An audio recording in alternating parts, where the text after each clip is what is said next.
Well, good morning to everyone. Good morning and welcome to today's Medical Grand Rounds. I am here in Souther Auditorium at Providence St. Vincent, and welcome to all of you who are joining us today online. As usual, we'll get started with just a few announcements and reminders, and then introduce today's speaker. So please be sure to join us next week. We will be hosting the Richie Wernick Memorial Lecture. And please pay careful attention because this lectureship will indeed be here live in Portland, and we'll be hosting our speaker here in Souther Auditorium at Providence St. Vincent on Tuesday, as well as live in the amphitheater at Providence Portland live on Wednesday. Those are both from 8 to 9 a.m. And we will be hosting Dr. Victor Montori from the Mayo Clinic. He will be presenting on Patient Revolution, Minimally Disruptive Medicine. Again, join us next week live, both Tuesday and Wednesday, for our Richie Wernick Memorial Lecture. And just a few logistics for today. I'm here live in the auditorium, but much of our audience, thank you for joining us on Teams Live. And you can earn CME credit for being here, for being live virtual, or for watching a recording of the event. That recording is always available at the link for today's invite to Grand Rounds. I'll be monitoring the Q&A throughout the session today, so please think of your questions here in the room or else post them online. I'll hold them mostly until the end as time permits for our speaker.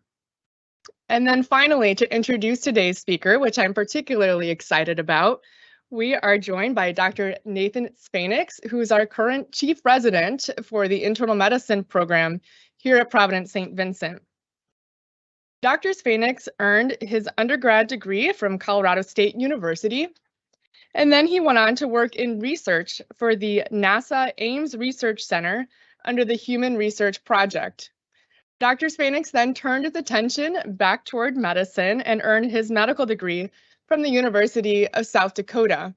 We were delighted to have him join us for internal medicine residency here at Providence St. Vincent in Portland, where he went on to serve as our chief resident this year. Among many other responsibilities during his chief year, he has served as the point of care ultrasound, or POCUS, curriculum coordinator. Dr. Spanix will be heading on to pulmonology and critical care fellowship at the University of Arizona, Tucson this July. Thanks, Dr. Spanix. Thank you, Dr. Leacher. So I had a hard time coming up with the title today, so I just word vomited as much as I could up here. But we're going to talk about POCUS, so point of care ultrasound, and we're going to do it a little bit here focused on dyspnea. I want to focus as well on that HOCUS is actually a word that has a meaning. It means to deceive, and specifically to deceive someone. And I want to let you all know that you were HOCUSed. So I'm not going to be talking about just POCUS today. We are going to be talking about dyspnea bedside physical exam findings as well, and how we can help our diagnosis. I don't have any other disclosures today, but I do have several disclaimers. So again, we're going to be talking about diagnosis. So really, this talk is mostly aimed at our advanced practice providers and physicians, but thank you to those of you that are watching otherwise. We appreciate it. Coming at this as a viewpoint of an internist, of course, as my training, of course, POCUS and dyspnea, very prevalent in other realms of medicine, but that's the viewpoint we'll be seeing today. And I love this quote by Sir Isaac Newton. If I have seen further, it is by standing on the shoulders of giants. And what I mean by that today, I am not coming at you today as a content expert, but as an enthusiast. So there might be things in here that my audience knows better than me, and I am happy to hear any corrections that you might see. Briefly, thank you, Dr. Leacher, for that introduction. I want to let you know a little bit about me. So the first question I usually get, how do you pronounce your last name? Dr. Leacher did it perfectly. So if you write it out here, you have Z Vanex. That is close enough, and that's usually what I told everybody. I think it's how my wife says it. It's actually a little bit more nuanced of the Zvainieks, but we're not going to harp on that too much.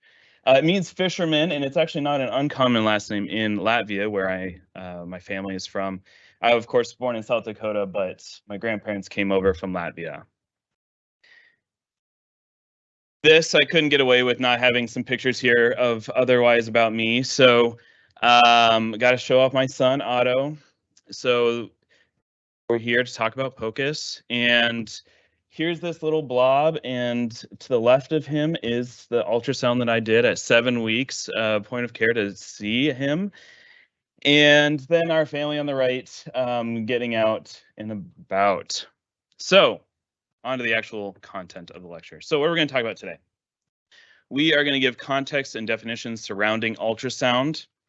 We're going to discuss its use in medical training.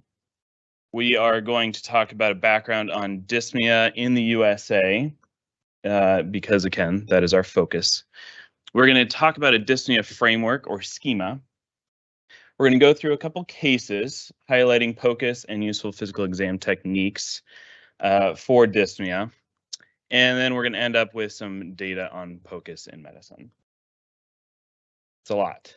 And so what we won't cover today, we're not going to talk about making money. I'm 14 years out from my high school graduation. I just had a child, and I've chosen to extend my formal job by another 3 years of training. So I'm not the person to be giving any monetary advice.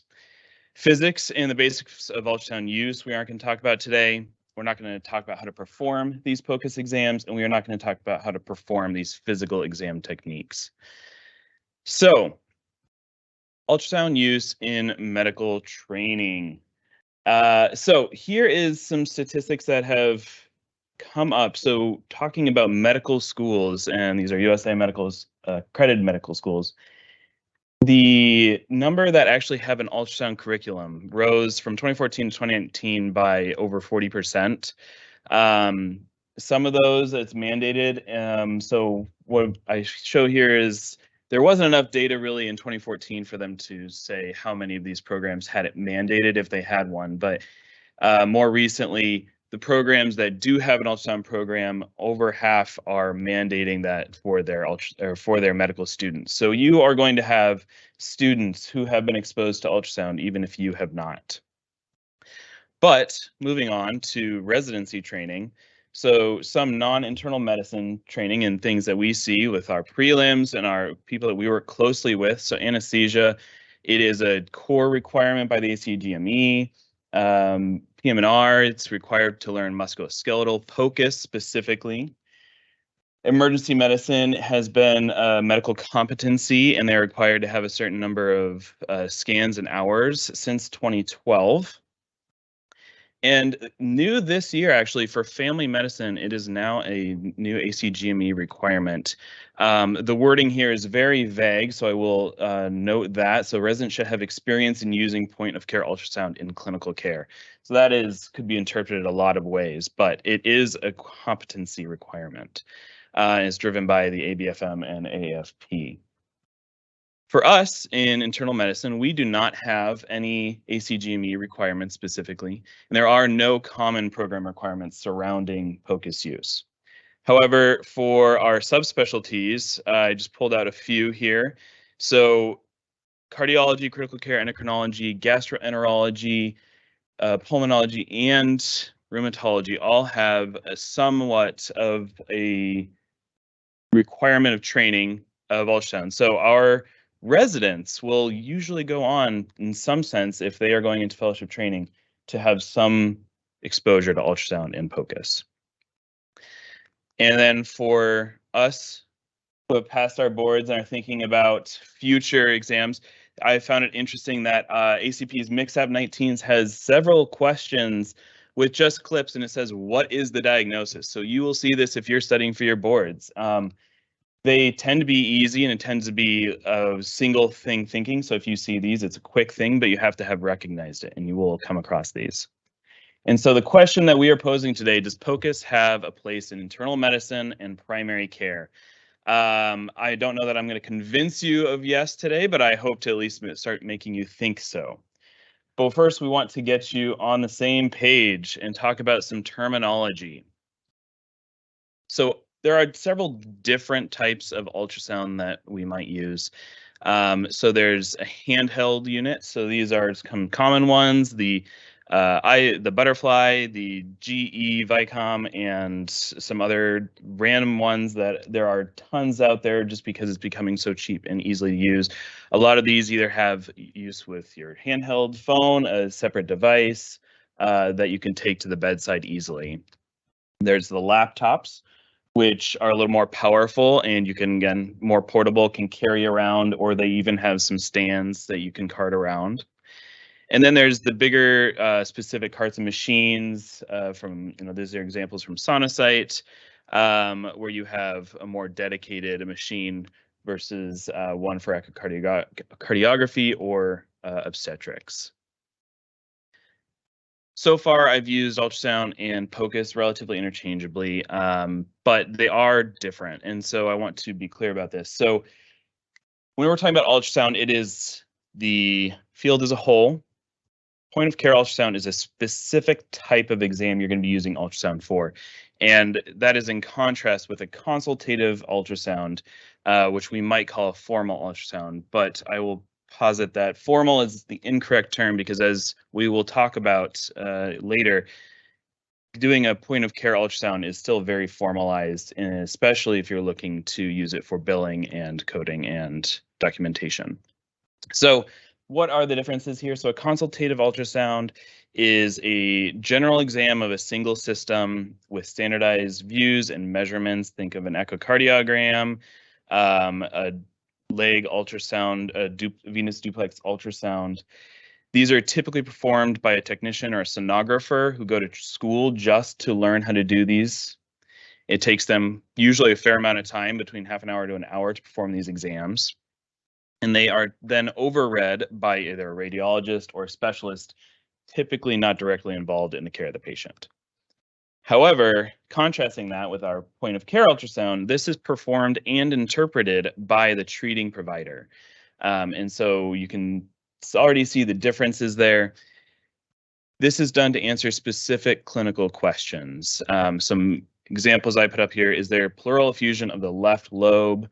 Is there ejection fraction? Is the ejection fraction of the left ventricle reduced, or is there hydronephrosis? So specific questions, and again, saying those clinical questions that we want to answer and going to the bedside for one answer is really what we're looking for with POCUS. What are some limitations? As you guys probably have met before, so training is a big one.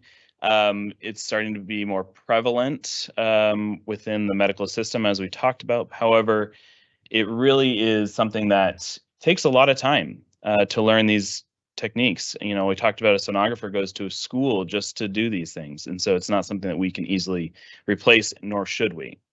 The costs of machines is, especially for something where you're looking to have it in your office, is nothing minimal. The handheld machines themselves are still between 2,000 to 5,000, 6,000 and can easily climb in numbers. There's a lot of EMR difficulties, workflows for saving images and having the time to implement it and having organizational support. You would think it would be fairly easy just to have the image, but it is protected data for your patients, and as it should be, there's a lot of encryption and necessary things that have to go into it. It depends on the ability of the user. The sensitivity tends to be low, though we'll talk about that's not quite the case for everything. But if you, in general with ultrasound, if you see something, it's there. If you don't, you can't 100% say it's not there. And then the same pitfalls that befall ultrasound befall POCUS, where patient factors, body habitus can really adjust your exam. Whether they ate or not might adjust your views, everything like that. Usefulness, though. So direct visualization of the pathology, you get immediate feedback based on what you are doing with and to the patient. The portability, coming to the patient's bedside if they are unable to move. And the question of, is it a reliable tool? And again, we'll talk about today, I would say the answer is yes. From there, we're going to shift towards our focus, which is dyspnea. an uncomfortable awareness of breathing. What an ambiguous term. It could mean so many things. And that is why internists love it, because it has just amazing differential, because it really could mean anything. Looking at the CDC's national healthcare surveys for dyspnea specifically, if the principal problem at a visit is dyspnea. So these are ones that have not been diagnosed, that are walking away from the ED or being admitted from the ED. So specifically in the US, 4.1 million ED visits had the principal problem of dyspnea. 57%, sorry, are discharged back to primary care. So you are going to be dealing with these patients as primary care physicians, and then 42% are admitted to the hospital. And that's, a fair amount. There are about 130 million ED visits a year as of this data in 2019, which is probably more now.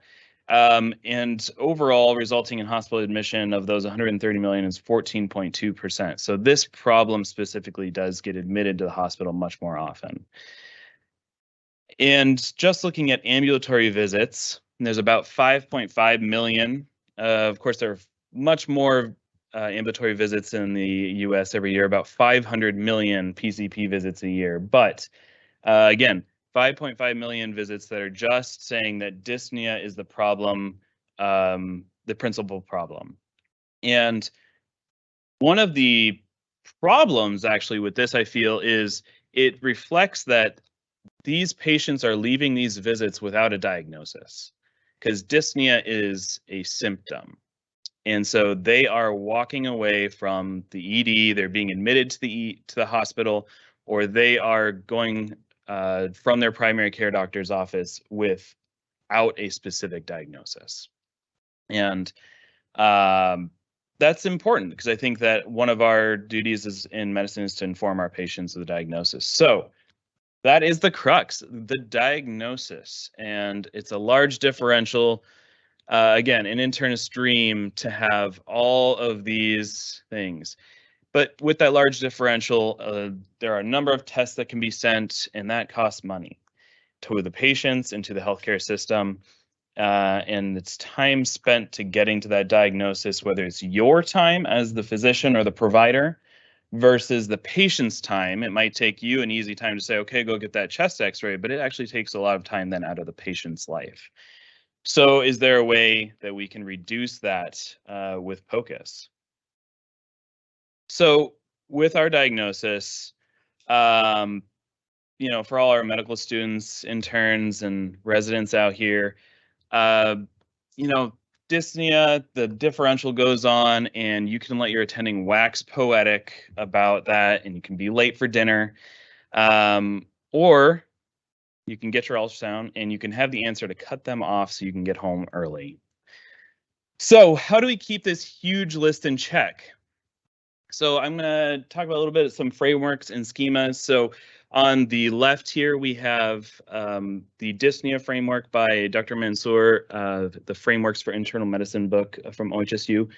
And then on the right is a little bit different diagnostic schema from the Clinical Problem Solvers, which is an online medical resource. Pretty similar. I encourage everyone in the room to really develop your own. These are good guidelines, but it's nice to have your own. And I have done that. There's things that I like about both of these frameworks, but I will walk us through our own framework today. And this is a lot of information, so I apologize there. But one thing I want to point out, and we'll walk through it, is that I like to, for the cardiac and pulmonary subset buckets, divide it into more anatomical means. And the reason is because you can look with an ultrasound at many of those anatomical features to get some information on the diagnosis. So walking through this pretty quickly, so our cardiac exam, so we're talking about our myocardium, the issues that might arise from this, and our differential there. So ischemia, you can see wall motion changes with ultrasound. Cardiomyopathy, same thing. You can see how the pump is working.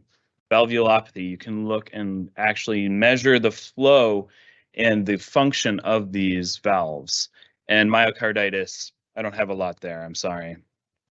Pericardium, ultrasound is a fantastic tool to assess this and really can be standard of care.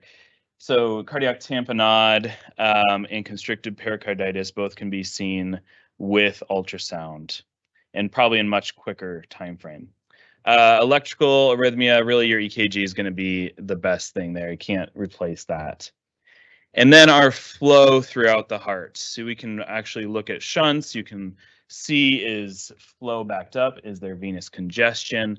And this can be easy to see with ultrasound. So a fair number of our differential diagnosis in the cardiac realm can be seen with POCUS. Shifting over to our pulmonary aspect, looking at the parenchyma. So looking for pneumonias, pus-filled alveoli, pulmonary edema, water-filled alveoli, atelectasis, emphysema, cancer, interstitial lung disease. I put POCUS really on the top two. You can see some changes, but for a reliable exam, I really focused on that and things that can be done easily by anyone in this room and most people listening online. I don't want to assume for you. Vasculature, again, a fantastic use of POCUS. So assessing for changes from pulmonary embolism, seeing evidence of pulmonary hypertension, vasculitis, not going to have much use for POCUS there. And AV malformations, again, same thing. Pleural diseases is really fantastic for use of ultrasound. So you're going to see pleural effusions and pneumothorax. Again, these are differentials for the workup of dyspnea specifically, but thinking about even other things like pleural plaques, you are going to be able to see with ultrasound. And lastly, our airway. And so this is one area where we have things like bronchitis, COPD, asthma, bronchiectasis, anaphylaxis, foreign body, tracheomalacia. Some of these things are going to be apparent on your history, your physical exam, but also there are changes that can be seen, again, with POCUS, something that I think is a little more advanced that I would not expect a new learner to be able to pick up. Lastly, this is less commonly POCUS use, but we have our musculoskeletal issues, things like kyphoscoliosis, obesity, and flail chest, which again, trauma, you can assess the flail chest, you can see broken bones. Neuromuscular, you're not going to be able to actually tell the function of these nerves, but what you can see are things like diaphragm paralysis. And you can see that in a dynamic way, whereas if you're looking at something like a chest x-ray, that is a static exam. And so this is actually a better test to see, is the diaphragm moving when they try and breathe and do anything. Hematologic, really we're getting into labs here, anemia, leukostasis, and other things, thyrotoxicosis, metabolic acidosis, anxiety, deconditioning, pregnancy, all these things are really going to be out of the realm of POCUS and into your laboratory testing. Though again, pregnancy probably could use your POCUS there. Though I don't want to be anywhere near that, except for my own little boy. So we are looking at this large differential for our dyspneic patients. And I don't expect you to take your POCUS and go to the bedside and diagnose these. These are things that you can work through with your history to make you in majority of these buckets and probably even sub buckets, if not the actual diagnosis, just by asking questions and before you even examine the patient. So there is a ton here that is we're able to do. And that's why internists love this, because you get to just talk to patients and hear from them their stories. So with that in mind, we are going to talk about our cases.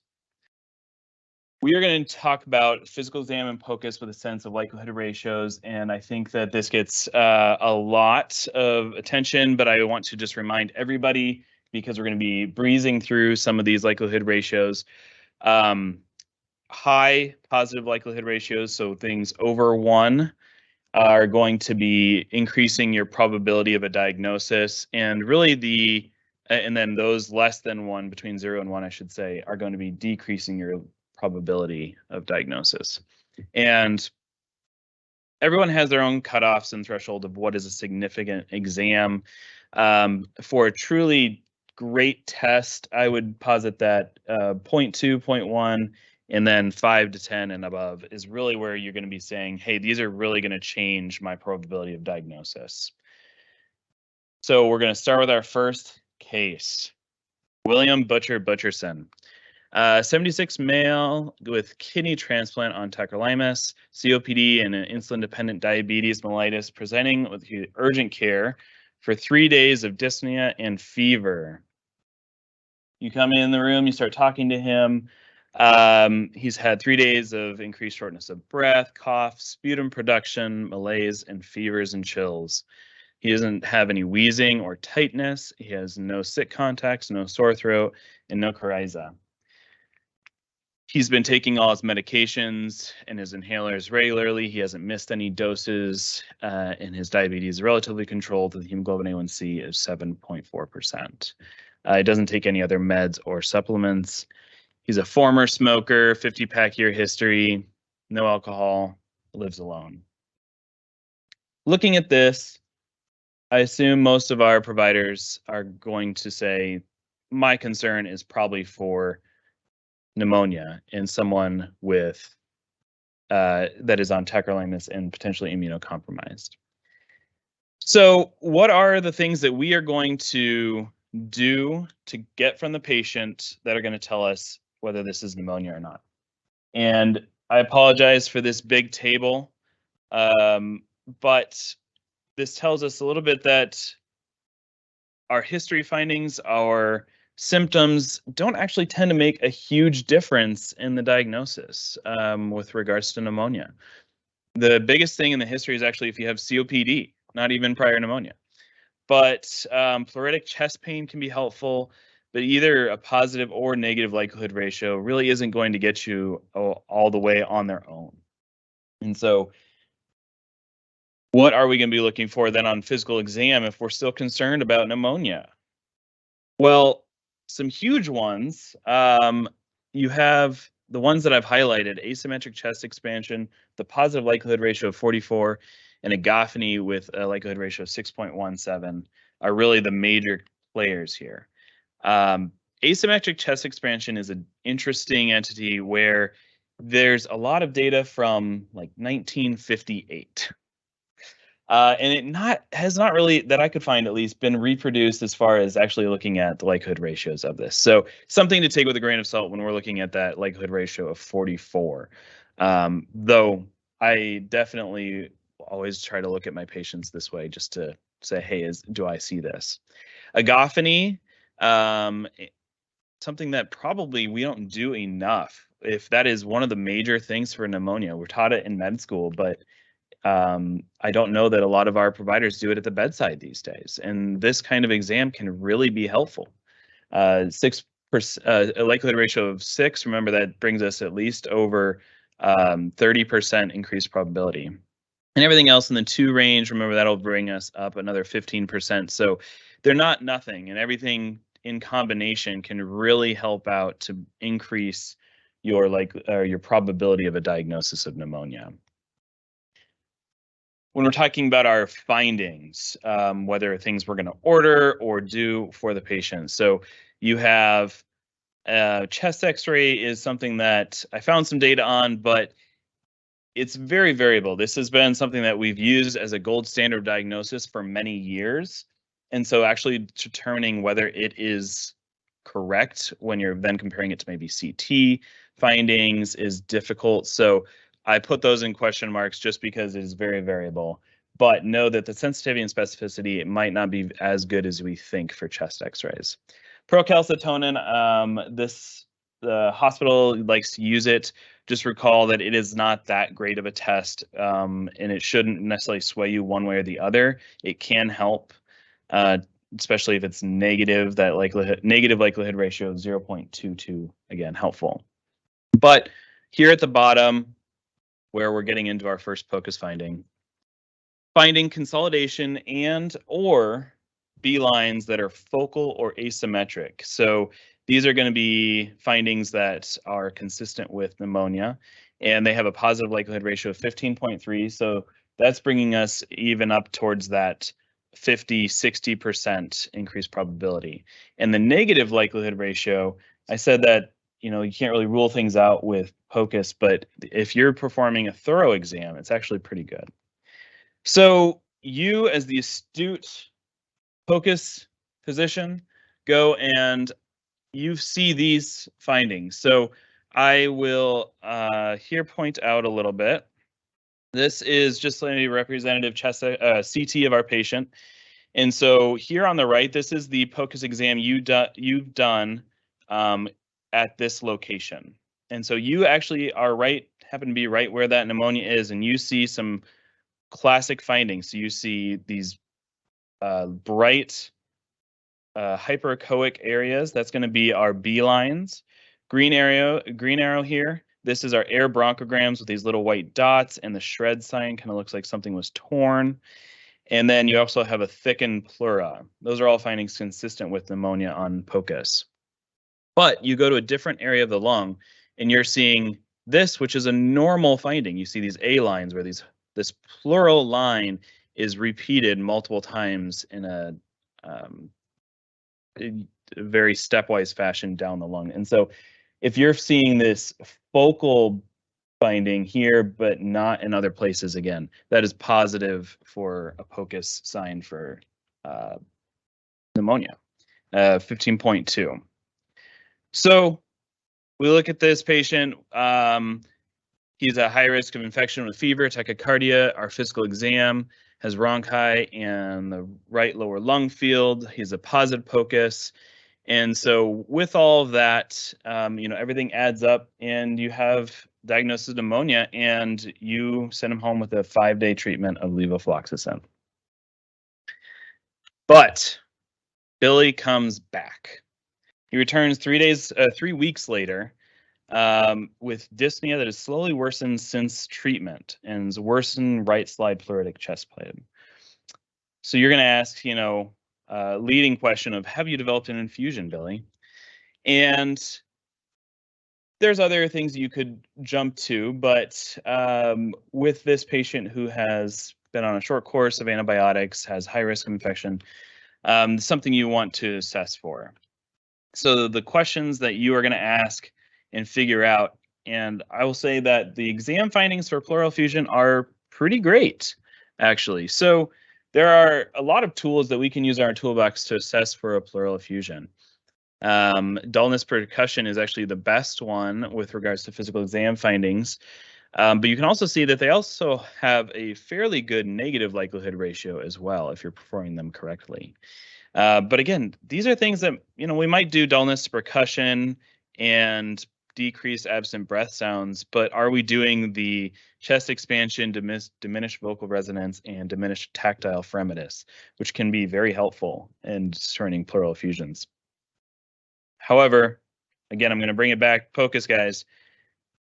Anechoic fluid found above the diaphragms on the affected side is a positive likelihood ratio of 47 and a negative likelihood ratio of 0.06 for pleural effusion. So this is a fantastic use of POCUS and something that's very simple to do.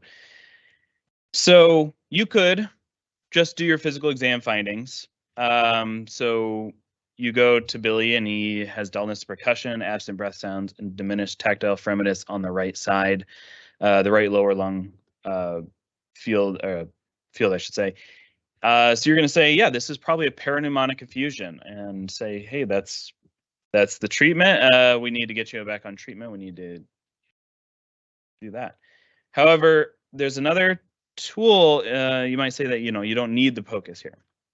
But what I will argue is that it can change your course. So this is Billy's point of care ultrasound. And to orient us, we have here the diaphragm, we have our liver. This is a positive spine sign. So we have, normally this should not be hyperechoic. This should be just gray.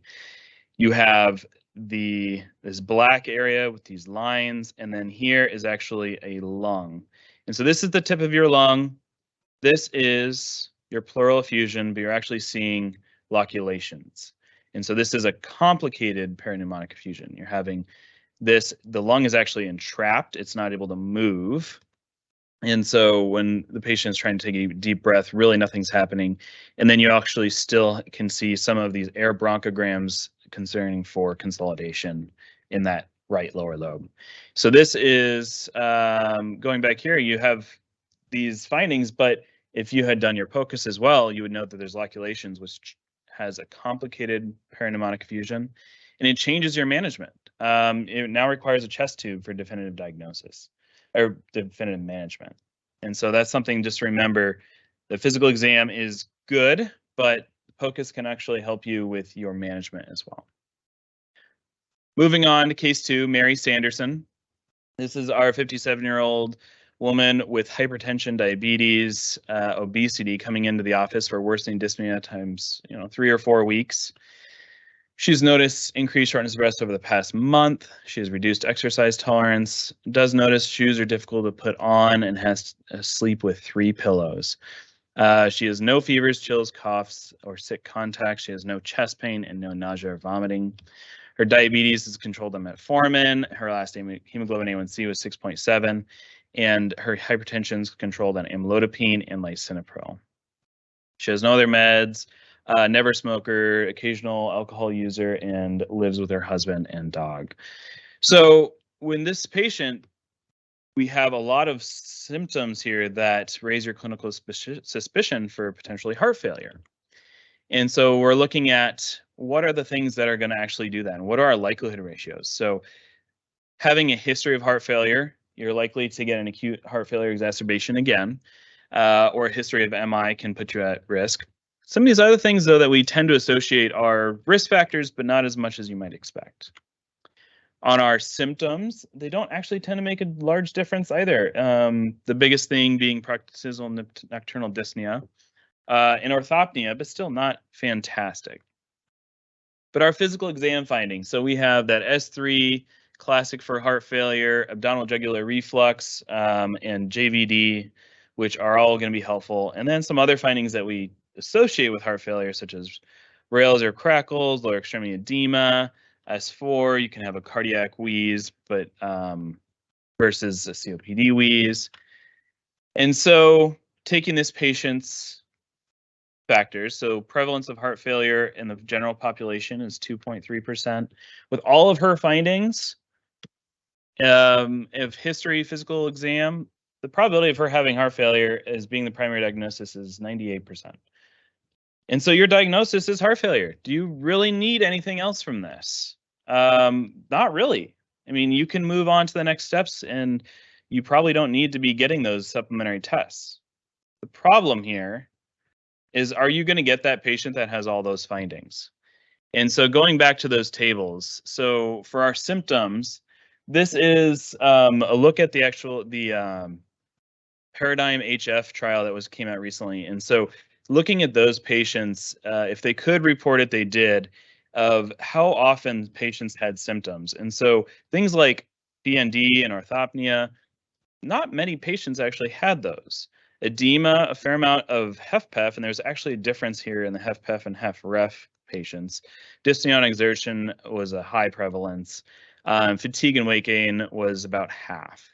So then looking at our physical exam findings, same thing. S3, sure, it's great if you hear it, but 2% of HFpEF patients and almost 10% of HFrEF patients have that. Abdominal jugular reflux, again, very useful, but low prevalence of that.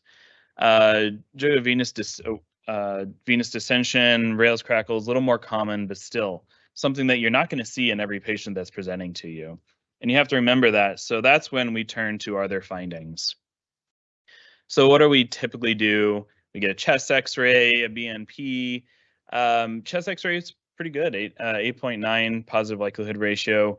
The BNP, again, this is a cutoff of different levels, giving us, either the positive likelihood ratio of 4.6 versus a negative of 0.06. POCUS findings, again, bringing it back here.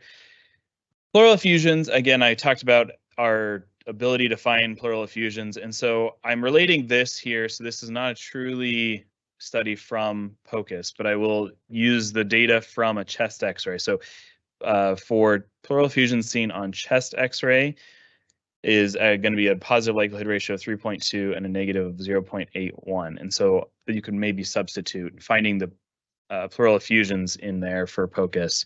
And then a B-line scan where you're having diffuse B-lines in contrast with our pneumonia exam. So this is where you're going to have multiple B-lines in multiple areas of the lung bilaterally.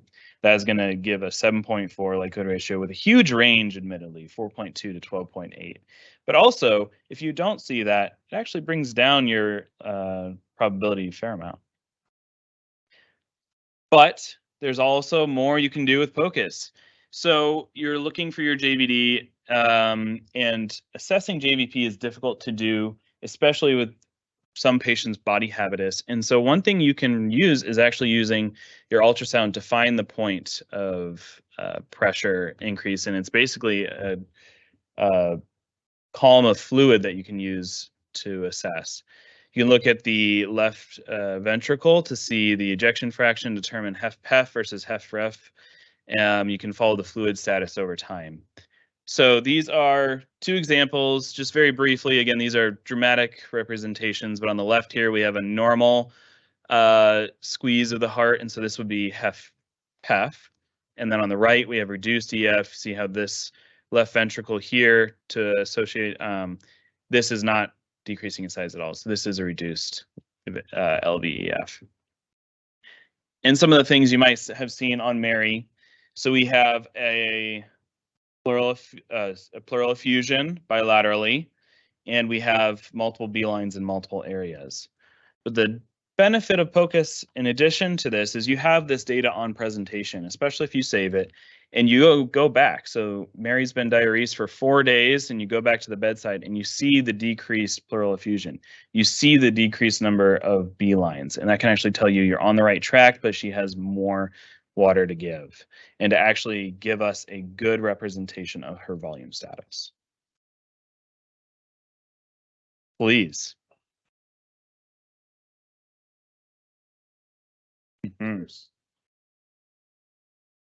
Less of a leg. Yes, yeah. So the question is, when we're following chest X-rays for pulmonary edema, we know that there's a lag in the time, and so we have to factor that in. There is less of a lag time with POCUS because it actually is looking at the fluid within there, but there is still a bit of a lag time, so factoring that in. With that, I want to take a breath in a moment here before we hit the home stretch, and I want to bring it home to our ACP clinical guideline released in 2021, and mentioning the appropriateness of use for POCUS and the acute dyspnea in the ED and inpatient settings. A big picture, the recommendation is that clinicians may use it in addition to the standard diagnostic pathway when there's uncertainty. The issue is there's low quality and certainty of evidence. There's a ton of studies out there, but most are not randomized controlled trials. But I'm going to pull out some data from the meta-analysis that they did, and looking at this, and this is a terrible table, so I broke it down into the important parts. So this is one major thing, is that POCUS increases your proportion of correct diagnoses from 59% of the time to 91% of the time when you add POCUS into your standard exam. And so this is for our major causes of dyspnea. You can see the sensitivity increases dramatically, and so getting that correct diagnosis and therefore treating patients correctly. Similarly, specificity increased as well. Pneumonia is probably the most wide range here, but still you're having over 90s for a lot of these things. So you're really getting that correct diagnosis much more often. A secondary meta-analysis done here earlier this year, or published earlier this year. Again, a large amount of tables, but I liked these forest plots, so I want you guys to see them. But up here, we're having our time to diagnosis, and this is in the ED setting of saving time with POCUS at a variable amount from anywhere from 11 minutes to a couple hours. Time to treatment, again, in the ED, favoring POCUS, closer to average of half an hour. Length of stay in the ICU actually is a fantastic data point, which is not probably relevant to our primary care providers. However, still just showing the benefit, reducing almost a day in the ICU. Rate of appropriate treatment in this study was showing almost twice the ratio, or the odds ratio, sorry, of increasing the correct treatment. Readmission rate and mortality did not change, which I don't know that anyone is majorly surprised by, but we tend to still do pretty good at treating patients without POCUS. So I love POCUS. I think you can see it. I think that it will make its way to the bedside in most care settings in the next 10 years. The technological advances and the cost of these treatments are pretty low. And so the main thing is having standardized exams and making sure that people aren't doing these just willy-nilly and having good exams. So that's getting training. The major medical training, ACGME, medical schools in the United States are all going towards that. So they are getting at least initial training on this. And I think that it's tough for those that are out of training, because this is something that you just need to add another thing to your workflow. You don't have time in the day. But I do worry, as many trainees learn it, that they are coming to a world where their attendings and their teachers do not have it. And so what I want you guys to at least take home today is potentially this is something that you can do. You don't have to learn a million things. You can learn just a single exam and use that. And that could be your one thing. And if you only ever look for a pleural effusion, you're going to get good at that pleural effusion, and that's okay. That is still a good use of POCUS. But I do want to acknowledge that, it's not about the money, but until it is. This is outpatient Medicare coding from 2019, and I just want to point out that these are exams that you can be reimbursed for, both in the inpatient and outpatient setting. But this table is from 2020 Medicare coding, and so these are some reimbursement rates from Medicare. So these are things that you can be reimbursed for. It takes time out of your day, and you shouldn't work for free, at least when you're doing your normal job. If you're volunteering, that's different. But when you're doing something that helps the patient, you should be reimbursed. And so you can do that. Just know that these codes are out there.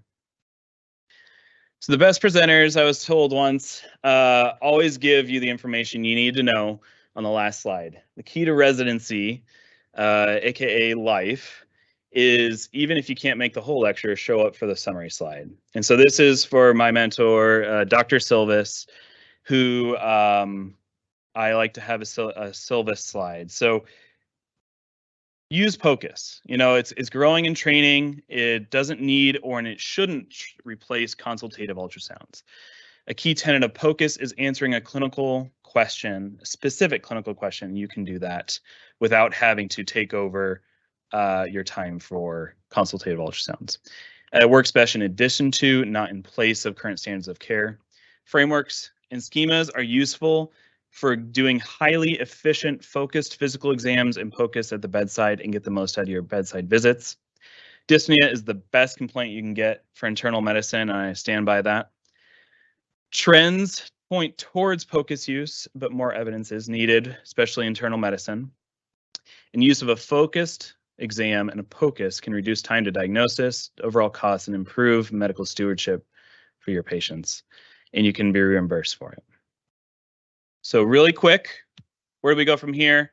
Just back to the bedside, do these fantastic things, correlate clinically, as our radiologist says. You want to do a focus exam. And if you want to learn POCUS, here are some resources. So here in the summer, OHSU is coming back with their general medicine ultrasound course, July 15th and 16th. And there's several courses you can do to learn more about this. Thank you.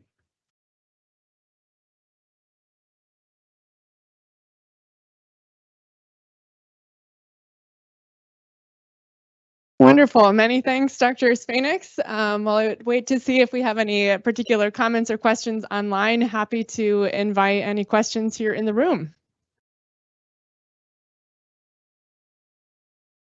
Thanks for this, Nathan. Very interesting. What are the requirements around documentation, including images in the medical record, when they're unofficial? You know, this is just your diagnostic thing at the bedside in the ED or wherever.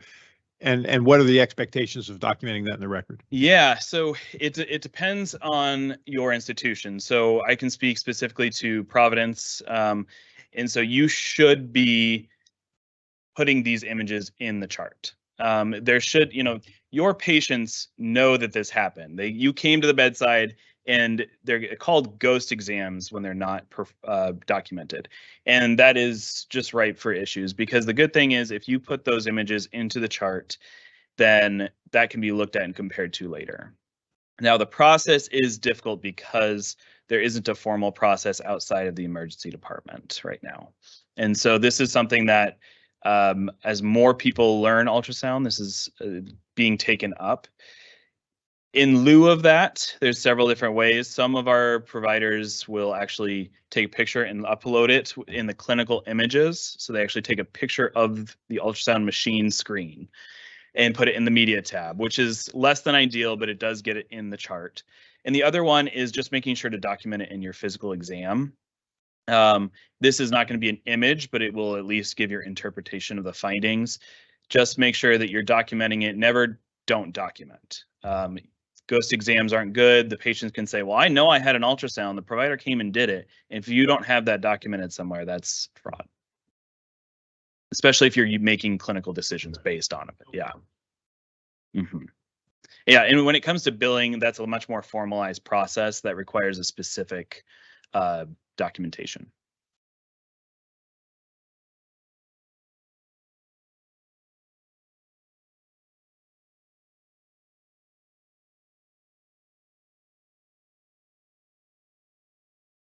Quick question. Can anyone just like buy a butterfly and then as an internist and start using it, or do you have to have some certification that like says that you are allowed to perform it? You have to have credentials in most hospitals as a hospitalist or as a primary care provider. And so it's going to depend again on your organization. The ABIM does not have any specific nationwide credentialing process or what it means to be credentialed. So some of these that I have put here, you can be credentialed by the Society of Hospital Medicine for Hospitalists per se. And you have to get the certificate of completion. That means you went to a couple of these courses. And that can be done in lieu of other things to get credentialing. You can have a letter from your residency training saying you were appropriately taught in ultrasound use, or you can have and the best probably to do is save a portfolio of your images, and it's a certain number of exams per system. So say 25 heart ultrasounds, and that can be due and then reviewed by the credentialing committee to then be credentialed. But you could buy a butterfly or one of these handheld machines, and but it would not be in most hospitals accepted to just go and start using it. It's like a barrier to like. It is a barrier, but the goal is because, especially for ultrasound and POCUS, the training, as we talked about, getting these images does depend on the user. And so if anyone is just going and doing it, it's hard to say, are they actually getting these likelihood ratios that we're reporting? And the probability is not, unless they've had some documentation of their training. Great, thank you. While we're waiting for other questions here in the room, I'll just call out a comment online. Says, excellent presentation. The growth of POCUS use in examination of the peripheral nervous system, which is the specialty of this commenter, is equally exciting. So another organ system where this is at use. Yes, and one thing, again, today's focus was on dyspnea for my own love of that, but a lot of great use for POCUS in musculoskeletal exams, especially in the outpatient clinic. And just a reminder to our residents in the room, we have an ultrasound cart in our clinic that we can use that is helpful. Again, the training is something that we have to discuss, but it is there to use to get these exams to build your portfolio and have overreads. So I encourage you to use it. I'll pose a question to you, Dr. Phoenix. I wonder, in your experience or in speaking with your colleagues, could you comment on the patient perspective and opinions of POCUS, their experience and impressions? Yeah, and I think that overall, the same reason that we encourage interns and physicians in general to go to the bedside is patients love when you place a hand on them, and that is only more so true for POCUS. They love being able to see, especially if you're able to explain what you're showing them and seeing. It's real time, and you are doing something that is touching the patient in an impactful way. And so they always find it beneficial, even if you tell them this is for educational purposes only. The fact that you are there at the bedside shows them you are putting in that time. Of course, we put in the time outside of seeing them, but they don't know that as much. And so this is a way to demonstrate putting the time in and making decisions potentially when you're credentialed for that. Great. Well, we were bumping right up against our 9 o'clock hour. Just a quick reminder again that next week we have the Richie Wernick Memorial Lecture. We'll be hosting Dr. Victor Montori from Mayo Clinic, and he'll be presenting live, both here at St. Vincent on Tuesday and live at Providence, Portland on Wednesday. Dr. Phoenix, thank you so much for your work and dedication, not only on this talk, but on this curriculum all year. Thank you for your service in chief year, and off to Pulmonary Critical Care Fellowship come July.